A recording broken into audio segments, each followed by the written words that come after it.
Hey everyone, welcome back to the channel.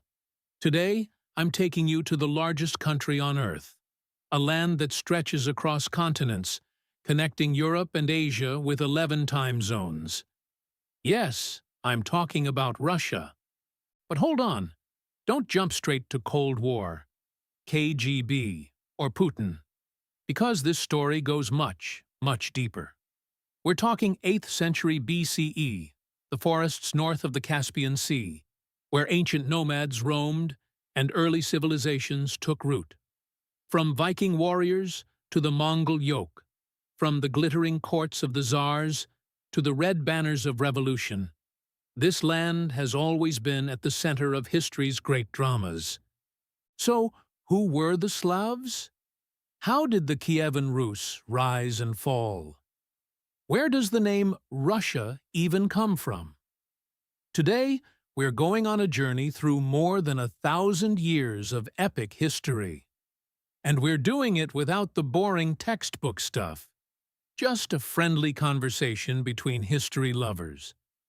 If you're ready, let's dive in. But first, hit that subscribe button and ring the notification bell so you don't miss any part of this incredible journey. The vast expanse that we now call Russia began not as a unified state, but as a mosaic of forests, steppes, and river valleys that attracted wave after wave of migrants and settlers. Long before the name Russia existed, the Pontic Caspian steppe and the dense woodlands of Eastern Europe were home to some of the most dynamic peoples of the ancient world. Archaeological evidence suggests that by the 8th century BCE, Iranian-speaking nomads known as the Scythians had established a powerful presence across these grasslands. These master horsemen and skilled metalworkers dominated the region for centuries, leaving behind elaborate burial mounds called kurgans that still dot the landscape today. Their influence extended far beyond mere military might. They controlled crucial trade routes connecting the Greek colonies on the Black Sea with the interior of Asia, establishing patterns of commerce that would define the region for millennia to come. Following the Scythians came the Sarmatians, another Iranian nomadic confederation that rose to prominence around the 3rd century BCE. The Sarmatians were renowned warriors, and ancient sources even suggest that some of their tribes were dominated by female fighters, possibly the historical inspiration for the legendary Amazons. Their society was organized around tribal federations, and they maintained complex relationships with the settled civilizations to their south, including the Roman Empire. Meanwhile, in the dense forests north of the steppe, a different kind of civilization was taking shape.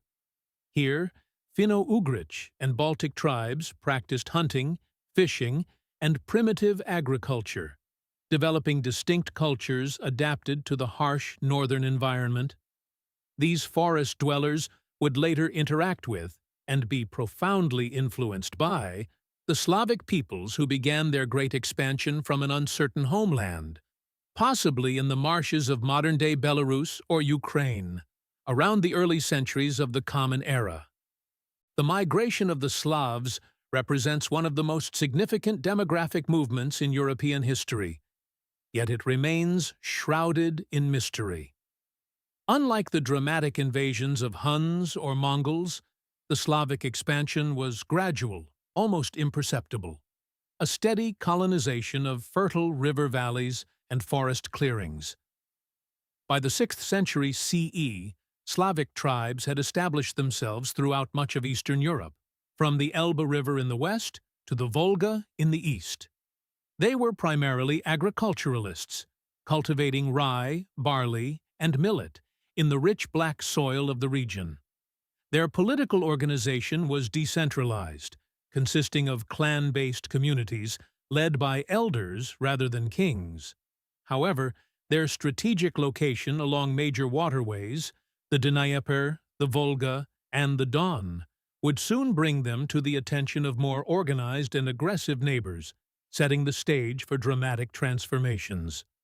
The most consequential of these neighbors were the Varangians, also known as the Rus, Scandinavian warriors, traders, and adventurers who began penetrating Eastern Europe from the Baltic Sea in the 8th and 9th centuries. These Norsemen were drawn by the legendary wealth of Constantinople and the Abbasid Caliphate, seeking to establish trade routes connecting the Baltic with the Black and Caspian Seas. They were not merely raiders, but also skilled merchants and state builders. The primary chronicle, compiled in the early 12th century by the monk Nestor, recounts how the Slavic and Finnic tribes of the region, exhausted by internecine warfare, invited a Varangian chieftain named Rurik to rule over them in 862. Whether this represents literal history or later myth-making remains debated among scholars, but the symbolic importance is undeniable.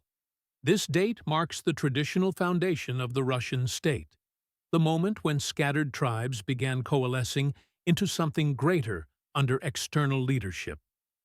Rurik established his base at Novgorod, a strategic trading post near Lake Ilmen, while his followers extended their influence southward along the Dnieper River. This waterway, with its challenging rapids and portage routes, became the backbone of what historians call the route from the Varangians to the Greeks, a commercial artery that would enrich and empower the emerging state. The Varangian presence introduced new military techniques, administrative practices, and international connections, but it did not erase indigenous traditions. Instead, a unique synthesis emerged. Norse rulers adopted Slavic language and customs, intermarried with local elites, and gradually became indistinguishable from the population they governed. This process of cultural fusion laid the groundwork for a distinct East Slavic civilization, one that would soon challenge the great powers of its age and leave an indelible mark on world history. The true unification of the East Slavic lands began not with Rurik in Novgorod, but with his successor's ambitious push southward. In 882, Rurik's relative Oleg, also known as Ole, captured the city of Kiev, a strategic trading post on the Dnieper River that had previously been under Khazar control. This conquest proved transformative. Oleg declared Kiev the capital of a new state, declaring that it would be the mother of all Rus cities. The location was perfect, positioned at the crossroads of trade routes connecting Scandinavia, Byzantium, and the Islamic world. From this vantage point, the Kievan Rus emerged as one of the most powerful and sophisticated states in medieval Europe, a civilization that rivaled Charlemagne's empire in the west and the Byzantine Empire in the south. The rulers of Kiev controlled the lucrative trade in furs, wax, honey, and slaves, amassing wealth that allowed them to construct magnificent churches, maintain a formidable military, and engage in diplomacy with the great powers of their age. The apogee of Kievan power came under Vladimir the Great, who ruled from 980 to 1015. Vladimir's reign was marked by dramatic political and religious transformations that would define Russian civilization for centuries.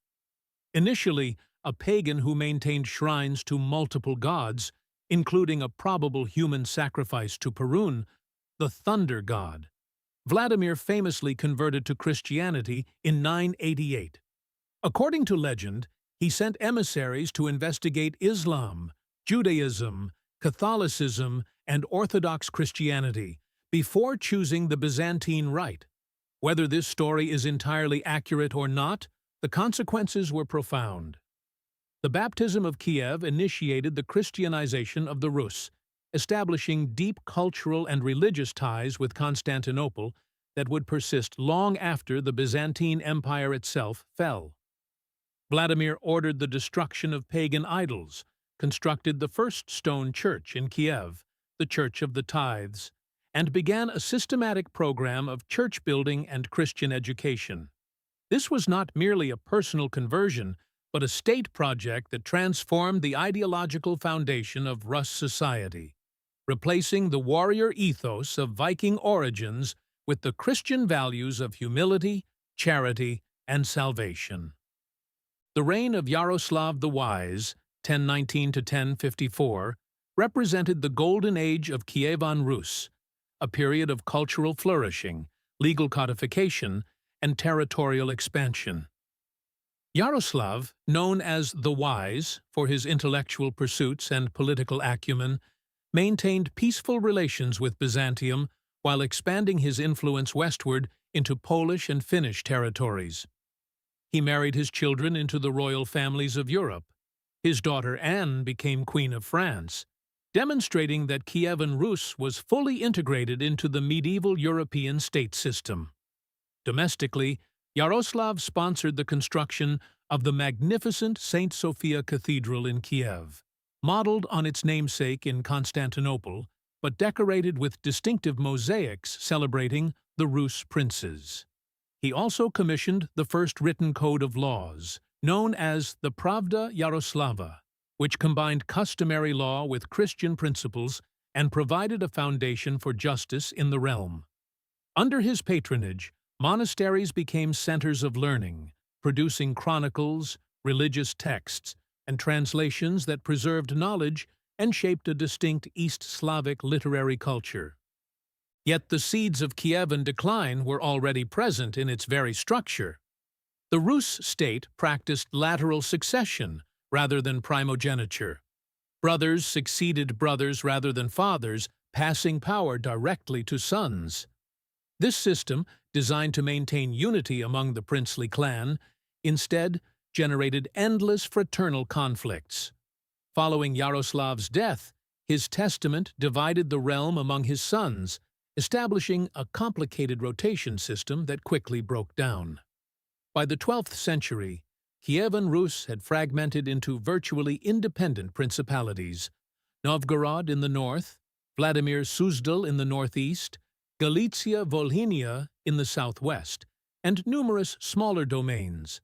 Kiev itself remained prestigious, but increasingly powerless, sacked multiple times by rival princes. This political fragmentation proved fatal when a new threat emerged from the east. In the early 13th century, Mongol armies under Genghis Khan and his successors swept across the Eurasian steppe, destroying everything in their path. In 1240, the great city of Kiev fell to the Mongol general Batu Khan, its churches burned and its population massacred. The Golden Age had ended, and a long period of subjugation, what Russians would later call the Tatar yoke, had begun. The Mongol conquest of Kievan Rus in the mid-13th century fundamentally restructured the political landscape of Eastern Europe, creating opportunities for new centers of power to emerge from the ashes of the old order. While the grand princes of Kiev and Vladimir had been destroyed or subjugated, the northern principalities proved more difficult for the nomadic conquerors to control directly. Dense forests and harsh winters provided natural defenses, and the Mongols preferred to rule through existing local elites rather than establishing permanent garrisons throughout the vast territory. It was within this fragmented, tribute-paying world that the small settlement of Moscow began its unlikely ascent. First mentioned in chronicles in 1147 as a minor outpost of the Principality of Suzdal, Moscow occupied an unremarkable location on the Moskva River, a tributary of the Oka. Yet its very obscurity proved advantageous. While more powerful cities like Tver and Ryazan attracted Mongol attention and military intervention, Moscow's princes learned to navigate the complex politics of the Golden Horde with remarkable skill, gradually transforming their modest patrimony into the nucleus of a future empire. The true architect of Moscow's rise was Prince Ivan I, known to history as Kalita, or Moneybags, who ruled from 1325 to 1340. Ivan earned his nickname through his exceptional financial acumen and willingness to accumulate wealth not for personal luxury, but for strategic investment in his principality's future. He established a close working relationship with the Mongol Khan, serving as a reliable tax collector and loyal servant of the horde. This position, while humiliating to later Russian nationalists, provided Ivan with crucial advantages. He received the title of Grand Prince of Vladimir from the Khan in 1328, making him the senior Russian prince and giving him authority over the other Orthodox rulers. More importantly, he secured the right to collect tribute from all the Russian lands on behalf of the Mongols, a position that allowed him to enrich Moscow while impoverishing his rivals. Ivan used these resources to rebuild the Kremlin in stone, fortifying his capital against both external enemies and internal challengers, and to purchase lands and villages, steadily expanding Moscow's territorial base. He also cultivated the Orthodox Church, persuading the Metropolitan of Kiev to relocate his seat to Moscow in 1326, thereby transforming the city into the spiritual capital of the Russian lands.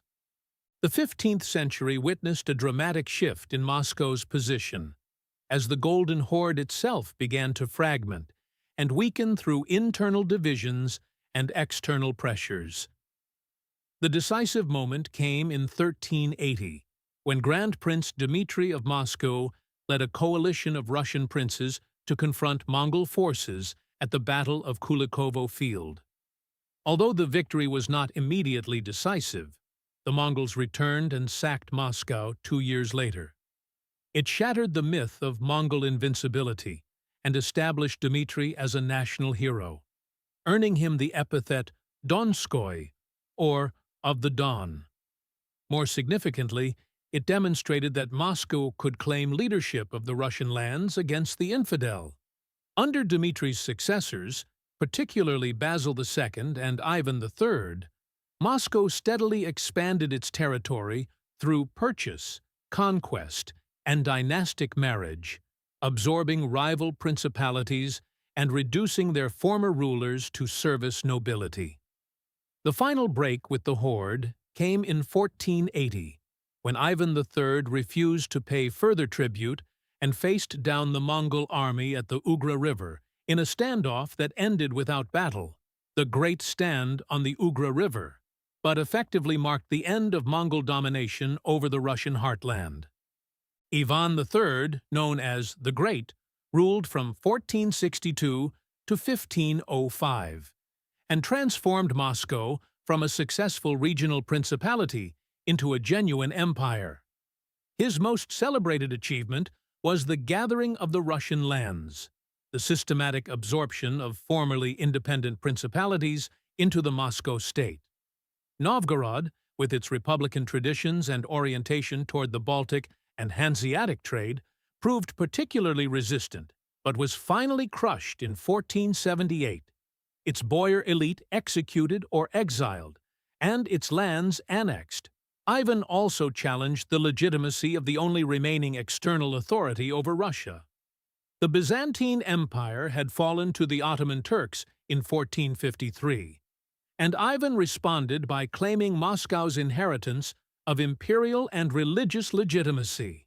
He married Sophia Palaiologina, niece of the last Byzantine emperor, and adopted the double-headed eagle as his seal. Most significantly, he began to use the title Tsar, Caesar, though he did not publicly claim it during his lifetime. His court adopted Byzantine ceremonial, and Russian churchmen developed the theory of Moscow the Third Rome.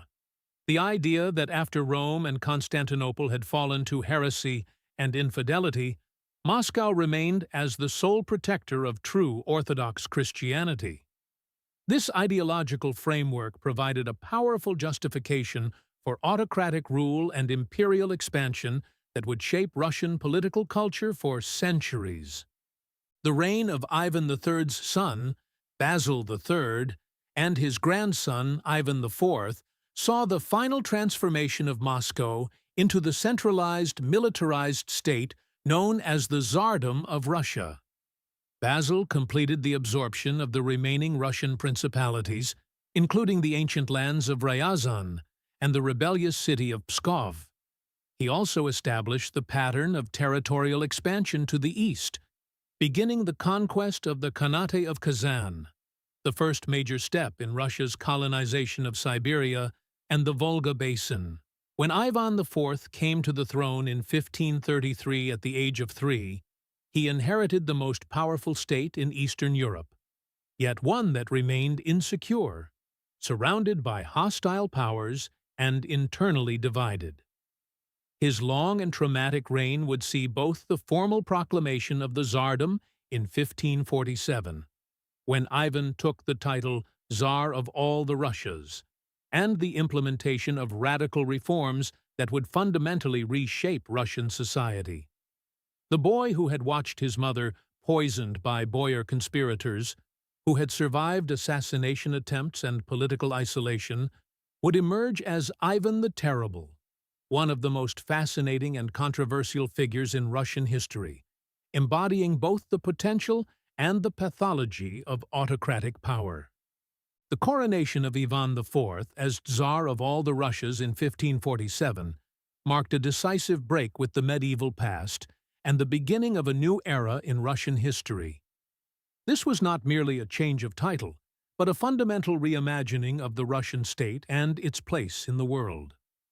Even, drawing upon Byzantine imperial ideology and the theory of Moscow as the Third Rome, claimed sovereignty not just over the Russian lands, but over all Orthodox Christians, positioning himself as the successor to Roman and Byzantine emperors.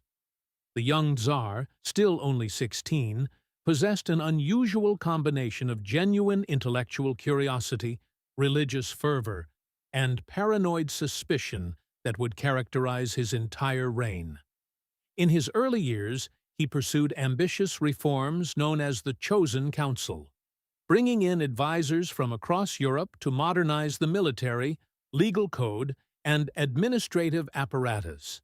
The new legal code of 1550 attempted to standardize justice across the realm, while military reforms created the Streltsy, Russia's first standing infantry armed with firearms, and laid the groundwork for the expansion that would double the size of the state.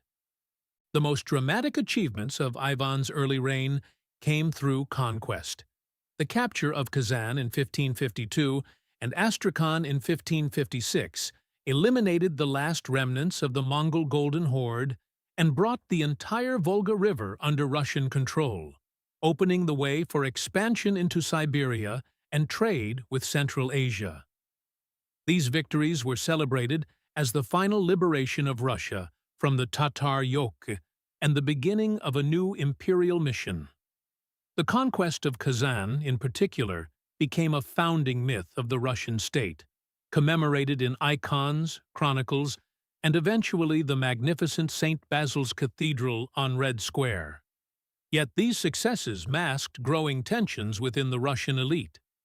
Ivan's suspicion of the boyars, hereditary nobles whom he blamed for his traumatic childhood, festered into pathological hatred. In 1564, he shocked the country by abdicating and withdrawing to the village of Alexandrova Sloboda, only to return on condition of being granted absolute power to punish traitors.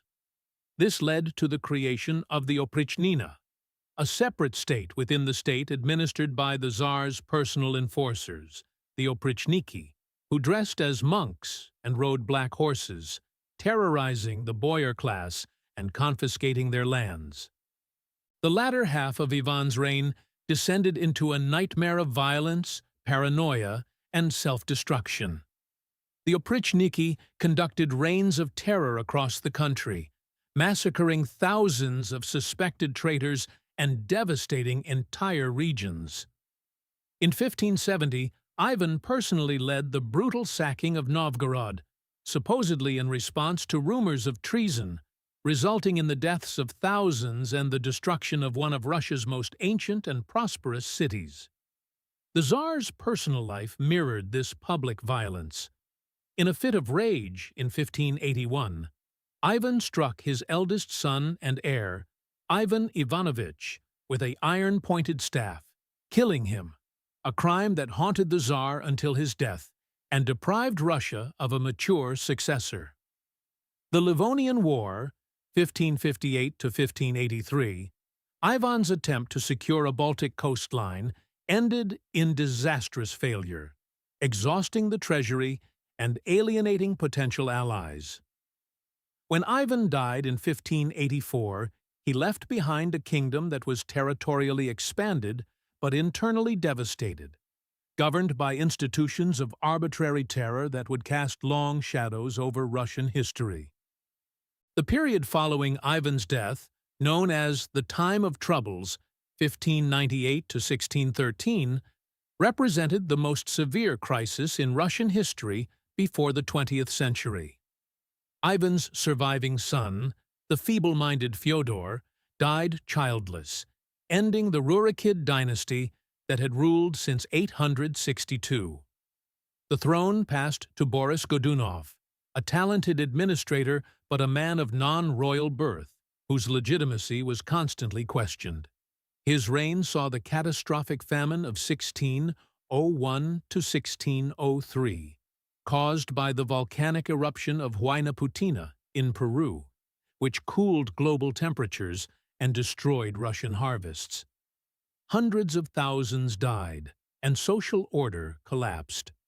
The death of Boris in 1605 unleashed a decade of chaos, as multiple pretenders claimed to be Ivan's miraculously surviving son, Dmitry.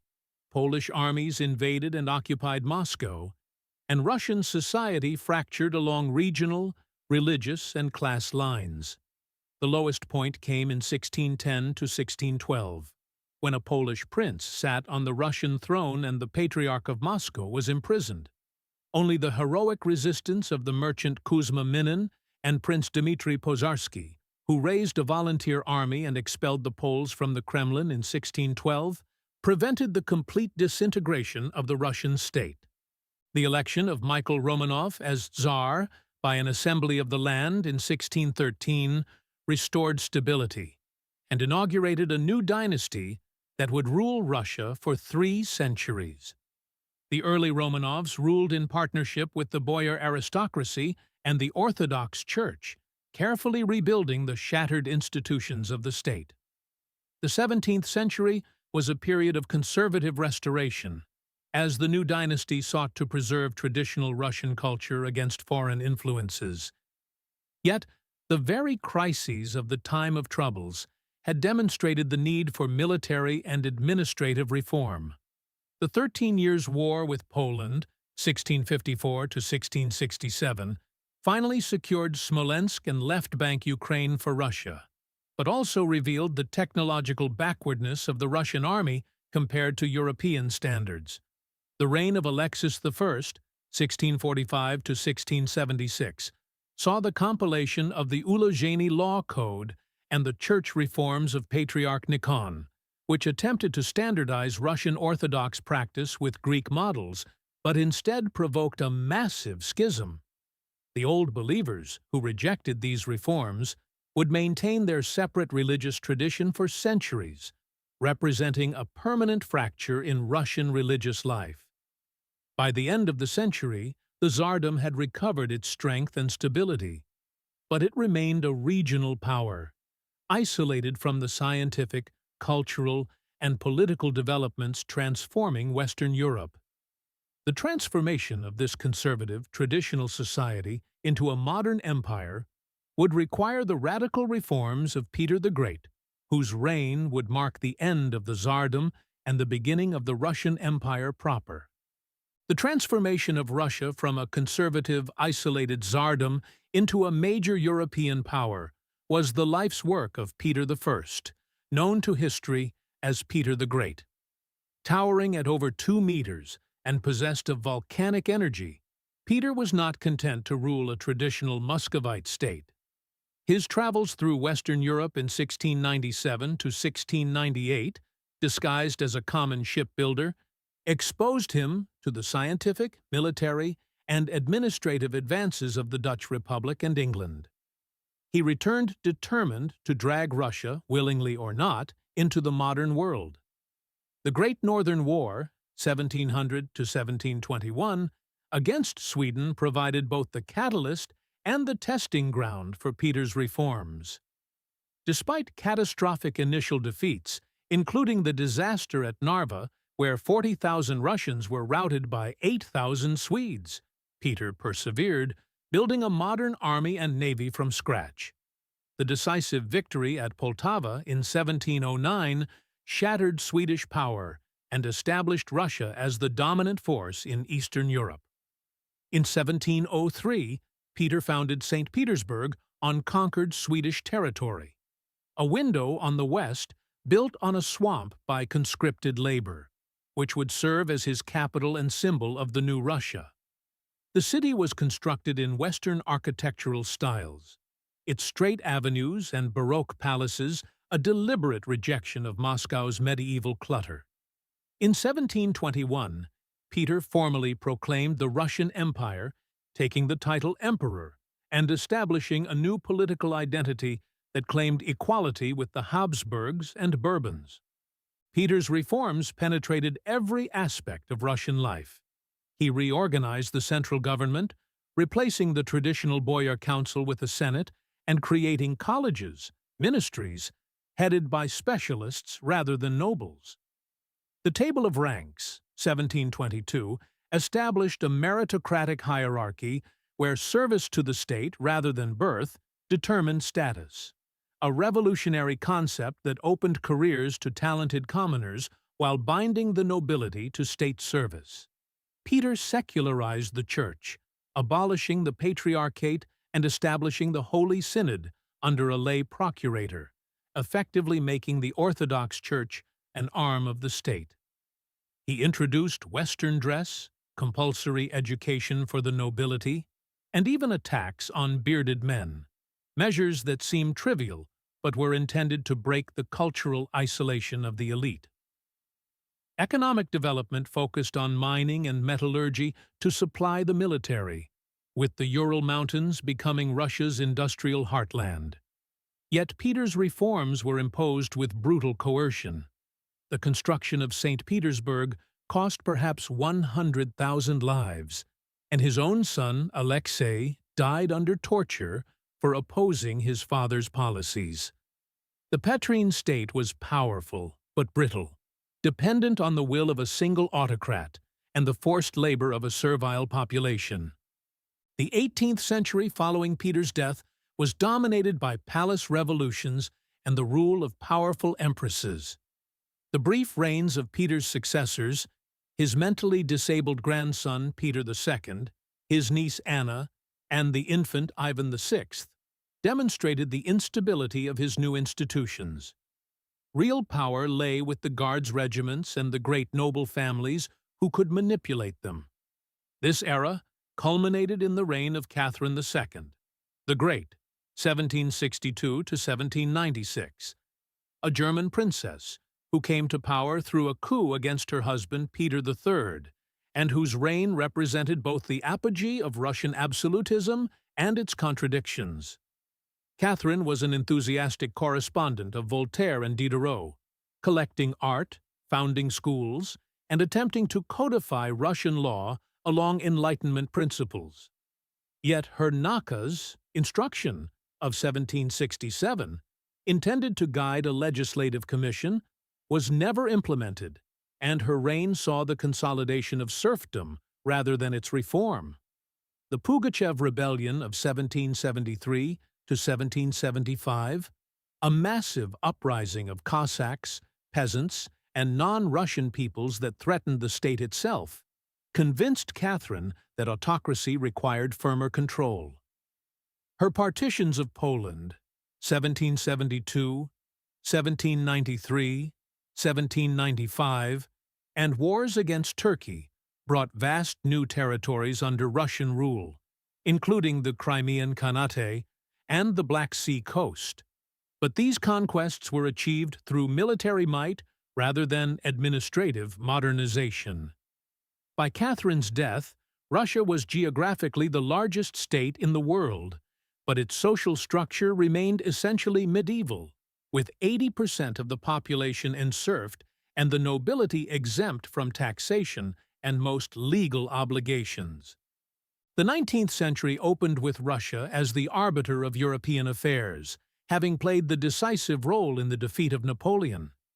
The Patriotic War of 1812 and the subsequent campaigns that drove French forces back to Paris elevated Russian prestige to unprecedented heights.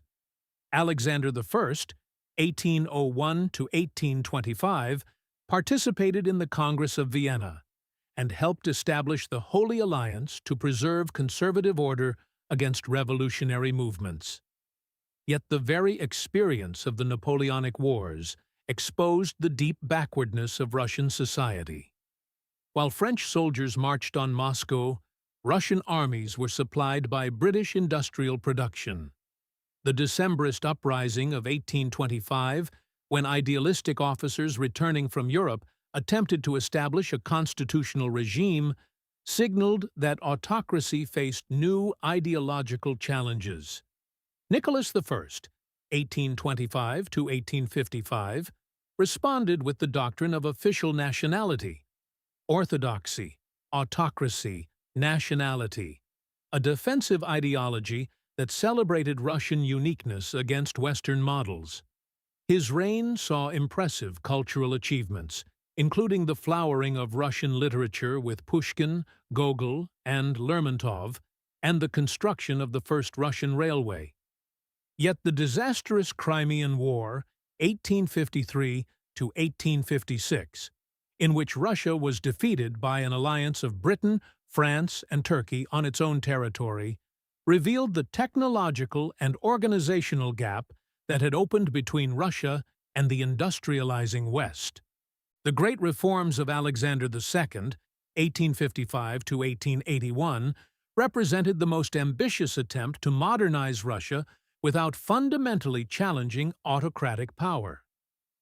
The Emancipation Edict of 1861 freed 23 million serfs, transforming them into legal citizens obligated to redeem their land through payments over 49 years. This was the largest social reform in European history, yet it satisfied neither the peasants, who received inadequate land and remained bound to their communes, nor the landowners, who lost labor without full compensation. Alexander also established elected local governments, zemstvos, reformed the legal system with independent judges and jury trials, relaxed censorship, and modernized the military. These reforms created a new public sphere of educated professionals, the intelligentsia, who would become the primary force for further change. Yet Alexander himself grew increasingly conservative, and his assassination by terrorists from the People's Will organization in 1881 demonstrated that reform from above could not satisfy revolutionary demands. His successors, Alexander III and Nicholas II, attempted to reverse many of these changes, emphasizing Russification of minorities, police control, and the preservation of autocratic principle. The industrialization that began in the 1890s under Finance Minister Sergei Witte created a new working class concentrated in massive factories.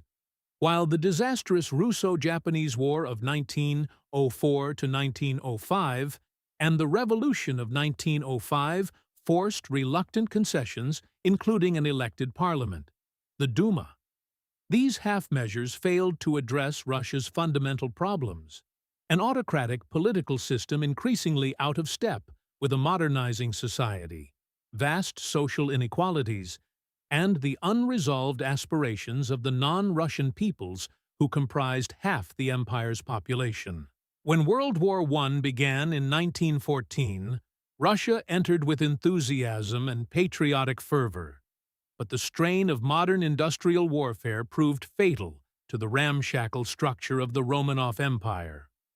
The collapse of the Russian Empire in 1917 was one of the most consequential events in modern world history, ending 3 centuries of Romanov rule and opening an unprecedented experiment in social engineering.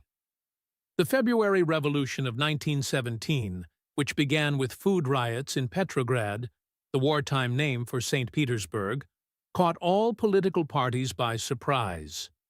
The Tsarist system, which had survived revolution in 1905, proved incapable of mobilizing support or even maintaining basic order. Within days, Nicholas II abdicated, and power passed to a provisional government composed of liberal and moderate socialist politicians.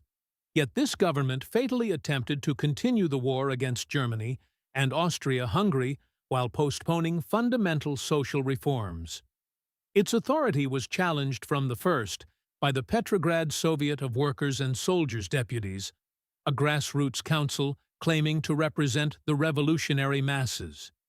This dual power arrangement proved unworkable, as the provisional government lost control of the army and the cities, while the Bolsheviks, a small but disciplined Marxist party led by Vladimir Lenin, systematically built support among workers, soldiers, and sailors with their simple slogans, peace, land, bread, and all power to the Soviets. The Bolshevik seizure of power in October 1917 was less a popular revolution than a brilliantly executed coup d'état. Lenin, returned from exile with German assistance, convinced his party to act before the scheduled elections to a constituent assembly could deprive them of power. The armed occupation of government buildings in Petrograd met minimal resistance, and the Bolsheviks initially governed in coalition with the left socialist revolutionaries. Yet the democratic mandate they claimed was quickly exposed as hollow. When elections to the Constituent Assembly in November 1917 produced a Bolshevik minority, Lenin simply dispersed the assembly by force after its first meeting. The Treaty of Brest-Litovsk with Germany in March 1918, which surrendered vast territories including Ukraine, Finland, and the Baltic states, provoked the outbreak of civil war that would rage until 1921 and claim an estimated 9 million lives. The Bolsheviks, renamed communists, fought against a bewildering array of opponents: monarchists, liberals, socialists, anarchists, and nationalist movements, while implementing war communism, a policy of forced grain requisition and nationalization that brought the economy to collapse. The Red Terror, institutionalized by the Cheka secret police, massacred tens of thousands of class enemies and established patterns of state violence that would characterize the Soviet regime. By 1921, the communists had triumphed militarily, but the country lay in ruins, with famine killing 5 million and peasant uprisings threatening the cities. The new economic policy, NEP, of 1921 to 1928 represented a temporary retreat from socialist transformation. Lenin, facing the Kronstadt rebellion of sailors who had supported the Bolsheviks but now demanded democratic Soviets, authorized limited capitalism. Peasants could sell surplus grain, small businesses were permitted, and foreign concessions were encouraged. This mixed economy produced rapid recovery, but it also created a new class of wealthy peasants, kulaks, and private traders, nepmen, who seemed to threaten the party's revolutionary goals. Lenin's death in 1924 triggered a power struggle that Joseph Stalin, the party's general secretary, won through bureaucratic maneuvering rather than ideological distinction. By 1929, Stalin had defeated rivals, including Trotsky, who was exiled and eventually assassinated, and launched the Great Turn, a forced march toward industrialization and collectivization that would transform Soviet society with unparalleled violence. The first five-year plan, 1928 to 1932, concentrated resources on heavy industry, building massive steel plants and hydroelectric dams through forced labor and heroic sacrifice. Agriculture was collectivized, with 10 million kulak households deported to labor camps or starved in deliberate genocidal policies. The resulting famine of 1932 to 1933, particularly in Ukraine, the Holodomor, and Kazakhstan, killed 5 to 7 million people. Yet by 1937, Soviet industrial output had quadrupled, creating the military foundation for victory in World War II, The Great Terror of 1936 to 1938 represented the culmination of Stalin's personal dictatorship. The show trials of old Bolsheviks, the execution of military commanders, and the expansion of the Gulag labor camp system to millions of victims destroyed any remaining independent institutions and established Stalin as absolute ruler. The Nazi-Soviet Pact of 1939, which partitioned Poland and the Baltic states, bought temporary security but proved disastrous when Germany invaded in June 1941. The Great Patriotic War, as it became known in Soviet historiography, was the bloodiest conflict in human history, with 27 million Soviet deaths, including military and civilian casualties. The Soviet victory, achieved through enormous sacrifice, industrial mobilization, and tactical improvements, elevated the USSR to superpower status.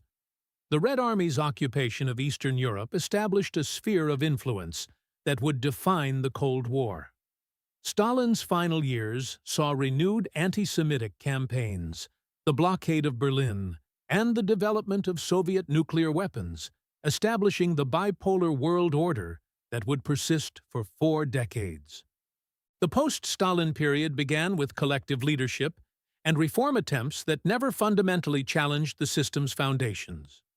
Khrushchev's secret speech of 1956, denouncing Stalin's crimes, initiated a thaw in cultural life and modest economic decentralization. But his erratic policies, including the Cuban Missile Crisis that brought the world to nuclear war's brink, led to his removal in 1964. The Brezhnev era, 1964 to 1982, brought stability and military parity with the United States, but also stagnation, a decline in economic growth masked by oil revenues, ideological ossification, and the crushing of the Prague Spring reform movement in 1968. The Soviet invasion of Afghanistan in 1979, intended to preserve a communist client state, instead became a quagmire that drained resources and morale. By the 1980s, the Soviet system faced crises on all fronts: economic stagnation, technological backwardness, ethnic nationalism in the republics, and a generation raised on official lies that had lost faith in communist ideology. Mikhail Gorbachev, who came to power in 1985, attempted to reform this system through glasnost, openness, and perestroika, restructuring, unleashing forces he could not control. The Chernobyl disaster of 1986 exposed the system's incompetence and dishonesty. Nationalist movements in the Baltic states, Ukraine, and the Caucasus gained strength, while economic reforms produced shortages rather than abundance. The failed coup of August 1991 by communist hardliners destroyed the remaining authority of the center, and on December 25, 1991, Gorbachev resigned as Soviet president. The USSR dissolved into 15 independent republics, with Russia emerging as the largest but greatly diminished successor state. Its empire lost, its ideology discredited, and its economy in collapse. The collapse of the Soviet Union in December 1991 left Russia in a state of profound disorientation and crisis. The world's largest country suddenly found itself shorn of empire. Its superpower status evaporated overnight, its economy in freefall, and its political institutions discredited. Boris Yeltsin, who had faced down the August coup on a tank in Moscow, emerged as president of an independent Russia, committed to democratic reform and market economics. The 1990s were a decade of traumatic transformation. Shock therapy, economic reforms, implemented under Western advice, dismantled the planned economy but produced hyperinflation, the collapse of industrial production, and the impoverishment of millions. The privatization of state assets, intended to create a property-owning middle class, instead produced a tiny class of oligarchs who acquired vast fortunes through corrupt deals, while ordinary citizens lost their savings and social security. Crime, corruption, and organized violence proliferated as state institutions weakened. The Chechen Wars, beginning in 1994, exposed the demoralization of the Russian military and the brutalities of counterinsurgency, while terrorist attacks brought violence to Russian cities. Yet this period also saw genuine achievements: freedom of speech and press, competitive elections, the emergence of civil society organizations, and cultural openness to the world.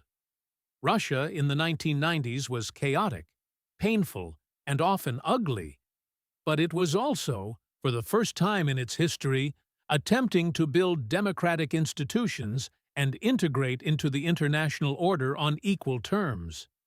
The turn of the millennium marked a decisive shift in Russia's trajectory.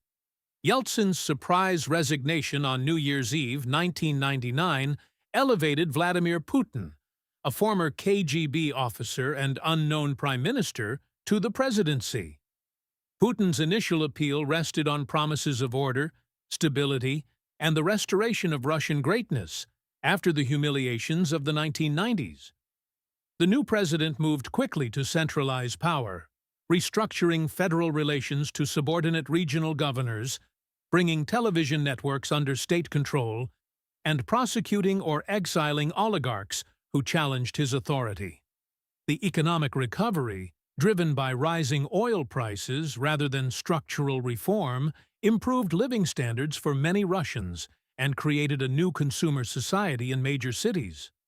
Putin's popularity soared, built on a narrative of national revival and resistance to Western pressure. The 2000s saw Russia reassert itself internationally, opposing NATO expansion, supporting separatist regions in Georgia and Moldova, and using energy exports as political leverage over neighboring states. The 2008 war with Georgia and the 2014 annexation of Crimea, following Ukraine's Euromaidan revolution, demonstrated Russia's willingness to use military force to maintain influence in its near abroad. The Putin system, often described as managed democracy or authoritarian modernization, gradually eliminated meaningful political competition. Opposition parties were marginalized, independent media shuttered, and civil society restricted by laws on foreign agents and undesirable organizations. The 2011 to 2012 protests against electoral fraud, which brought tens of thousands into Moscow streets, were met with a crackdown that accelerated authoritarian consolidation. Putin's return to the presidency in 2012, after a term as prime minister, was accompanied by conservative ideological turns, emphasizing traditional values, Orthodox Christianity, and opposition to Western liberalism. The conflict in eastern Ukraine from 2014 and Russia's military intervention in Syria demonstrated renewed great power ambitions, while cyber operations and political interference in Western elections marked new forms of asymmetric warfare. The constitutional changes of 2020, allowing Putin to potentially remain president until 2036, formalized the personalist nature of the regime. The full-scale invasion of Ukraine in February 2022 represented the most consequential decision in Russian foreign policy since 1945, with effects still unfolding as we speak. Framed by the Kremlin as a defensive operation against NATO expansion and Ukrainian Nazism, the war instead united Ukraine in resistance, reinvigorated Western alliances, and isolated Russia economically through unprecedented sanctions. The conflict exposed the limitations of Russia's military modernization while demonstrating the regime's willingness to accept enormous costs for territorial objectives. Domestically, the war accelerated authoritarian trends. Remaining independent media were banned, public criticism criminalized, and hundreds of thousands mobilized for military service. Russia's economic resilience, bolstered by energy exports to Asia and state intervention, has surprised many observers, but long-term technological and demographic challenges remain severe. The country's future trajectory is uncertain, caught between imperial nostalgia and the requirements of modern statehood, between integration with the global economy and autarkic self-sufficiency, between the legacy of centuries of autocratic rule and the aspirations of a younger generation connected to the wider world. Looking back across more than a millennium of Russian history, certain persistent patterns emerge. The tension between Russia's European identity and its Eurasian geography, between autocratic centralization and regional diversity, between great power ambition and internal backwardness, has shaped every era from Kievan Rus to the present. Each period of opening to the West, from Peter the Great through the early Soviet years to the 1990s, has been followed by periods of conservative retrenchment, emphasizing Russian uniqueness. The country's vast spaces have permitted territorial expansion but complicated governance and economic development. The absence of natural boundaries has created permanent security anxieties that have driven military buildup and imperial consolidation. Yet Russia has also demonstrated remarkable cultural creativity, producing literary, musical, and scientific achievements that have enriched world civilization. Its people have endured hardships that would have shattered other societies, maintaining a deep reservoir of cultural pride and national consciousness. Understanding this complex history, neither demonizing nor romanticizing, but engaging seriously with its achievements and tragedies, is essential for anyone seeking to comprehend one of the most consequential nations on Earth. The story continues, and the next chapters remain to be written. And here we are at the end of our journey. From the 8th century BCE to the present day, from obscure forest settlements to superpower status. What an incredible story we've explored together. Vikings and Mongols, Tsars and Commissars, reformers and revolutionaries. Every era has left its mark on this vast land. But remember, history isn't just the past, it's the key to understanding the present. Why does Russia see the world the way it does? Why does this enormous country, spanning so many cultures and peoples, behave the way it does on the global stage? The answers are hidden in these thousand-year-old stories. Which period fascinated you the most? Drop a comment below and let me know. Maybe we'll dive deeper into some of these eras in future videos. Until next time, take care of yourselves, keep loving history, and never stop asking questions. See you in the next one.